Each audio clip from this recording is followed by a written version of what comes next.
आम्रपाली और बुद्ध की कहानी बौद्ध धर्म के महत्वपूर्ण प्रसंगों में से एक है। आम्रपाली एक प्रसिद्ध नर्तकी थीं, जो वैशाली नगर में रहती थीं। वह अपनी सुंदरता और नृत्य कला के लिए प्रसिद्ध थीं। बुद्ध और आम्रपाली की मुलाकात एक दिलचस्प और शिक्षाप्रद घटना है, जो हमें जीवन के बारे में गहरे विचार करने के लिए प्रेरित करती है।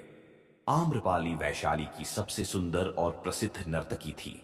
वह न केवल अपनी सुंदरता और नृत्य कला के लिए जानी जाती थी, बल्कि वह बहुत ही प्रभावशाली और समृद्ध भी थी। उसकी लोकप्रियता के कारण कई राजा और प्रतिष्ठित लोग उसके दरवाजे पर आते थे, लेकिन उसे अपनी सांसारिक इच्छाओं और भौतिक सुखों में कोई वास्तविक संतोष नहीं मिलता था। एक दिन आम्रपाली ने बुद्ध के बारे में सुना और उनके सिद्धांतों और शिक्षाओं के बारे में जानने की इच्छा व्यक्त की। बुद्ध के विषय में उसकी जिज्ञासा बढ़ी, क्योंकि वह यह महसूस करती थी कि संसारिक सुखों से परे कुछ और अधिक महत्वपूर्ण और स्थायी शांति हो सकती है।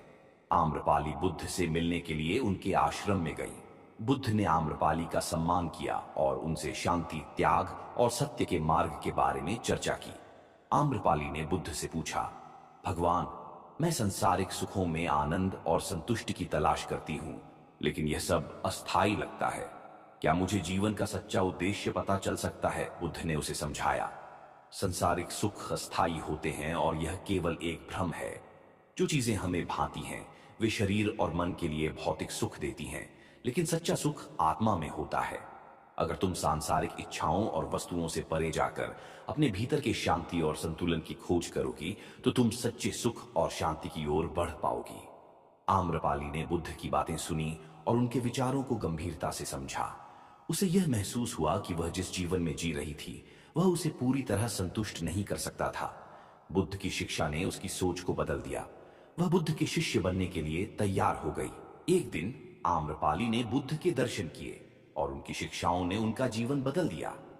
बुद्ध ने उन्हें संसार की अस्थिरता और दुख के बारे में बताया, और आम्रपाली ने यह समझा कि जीवन का असली उद्देश्य आत्मज्ञान और मोक्ष है।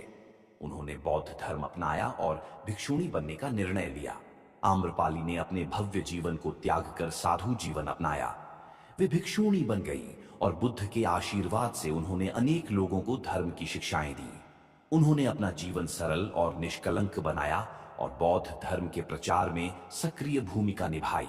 आम्रपाली और बुद्ध की कहानी हमें यह सिखाती है कि संसारिक सुख और भौतिक आकर्षण अस्थायी हैं, और अगर हम जीवन में सच्ची शांति और संतुलन की तलाश करें, तो हमें आध्यात्मिक मार्ग को अपनाना चाहिए। बुद्ध की शिक्षा यह दर्शाती है कि बाहरी सुखों और भव्यता में आनंद की खोज करने से कहीं अधिक महत्वपूर्ण आंतरिक शांति और ध्यान में है। आम्रपाली की तरह हमें अपने जीवन को और हमारे कार्यों को आत्मनियंत्रण, शांति और समर्पण से संतुलित करना चाहिए, ताकि हम वास्तविक सुख और संतुष्टि प्राप्त कर सकें।